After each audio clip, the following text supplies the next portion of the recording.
എന്ന് പറയുന്ന പ്രിയപ്പെട്ട സഹോദരൻ കഴിഞ്ഞ ദിവസം മരണപ്പെടുമ്പോ എന്താണ് അദ്ദേഹത്തിന് ഉണ്ടായിരുന്നത്?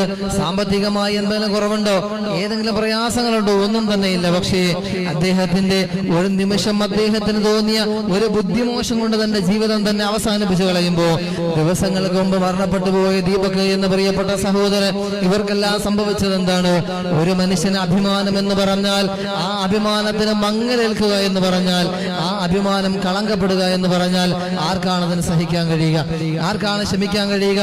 മാനസികമായി അദ്ദേഹത്തിന് ഏറ്റൊരു മുറിവ്, താങ്ങാൻ കഴിയാത്ത വേദന, താങ്ങാൻ കഴിയാത്ത യാതന ഒരു നിമിഷം കൊണ്ട് തന്നെ ജീവിതം തന്നെ അവസാനിപ്പിച്ചു കഴിയുമ്പോൾ ഈ സാഹചര്യത്തിൽ എന്റെ ഹൃദയത്തിലേക്ക് കടന്നു വരുന്നത് 14 നൂറ്റാണ്ടുകൾക്ക് മുമ്പ് ഹബീബായ സയ്യിദുനാ മുഹമ്മദ് മുസ്തഫ സ്വല്ലല്ലാഹു അലൈഹി വസല്ലമ തങ്ങൾ അവിടുന്ന് പറയുകയാ, ലൈസൽ ഗിനാ അൻ കസറത്തുൽ അർളി, ഈ ജീവിതത്തിൽ സാമ്പത്തികമായി ജീവിക്കാൻ ആവശ്യമായ എല്ലാ സാധനങ്ങളും ധാരാളമായി ഉണ്ടാവുക എന്നതല്ല ഒരു മനുഷ്യന്റെ ജീവിതം എന്ന് പറയുന്നത്.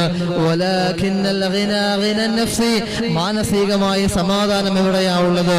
സമ്പത്ത് കുറഞ്ഞു പോയാലും, കഴിക്കാൻ ഭക്ഷണം കുറഞ്ഞു പോയാലും, ജീവിത സാഹചര്യങ്ങൾ വളരെ കുറഞ്ഞു പോയാലും അവന് മാനസികമായി കിടന്നുറങ്ങാൻ കഴിയുന്നുണ്ട് എങ്കിൽ, മനസ്സിന് തൃപ്തിയുണ്ട് എങ്കിൽ, സമാധാനമായി അവന്റെ വീടിന്റെ അകത്തളങ്ങളിൽ അവന് കിടന്നുറങ്ങാൻ കഴിയുന്നുണ്ട് എങ്കിൽ അതിനാണ് ഏറ്റവും വലിയ രാജാവ് എന്ന് സയ്യിദുനാ മുഹമ്മദ് മുസ്തഫ സ്വല്ലല്ലാഹു അലൈഹി വസല്ലമ തങ്ങളെ പറഞ്ഞു തരുമ്പോൾ ഓരോ മരണവും നമുക്ക് ഗുണപാഠങ്ങളാണ്.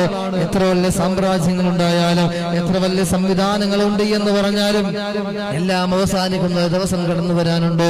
എല്ലാം ഉപേക്ഷിച്ച് കോടികളും സമ്പാദ്യങ്ങളും എല്ലാം ഉപേക്ഷിച്ചുകൊണ്ട് ഞാനും നിങ്ങളും കടന്നു പോകുന്ന ഒരു ദിവസമുണ്ട്. അല്ലാഹു റബ്ബുൽ ഇസ്സത്ത് നമുക്കെല്ലാവർക്കും ഈമാൻ നൽകി അനുഗ്രഹിക്കുമാറാകട്ടെ.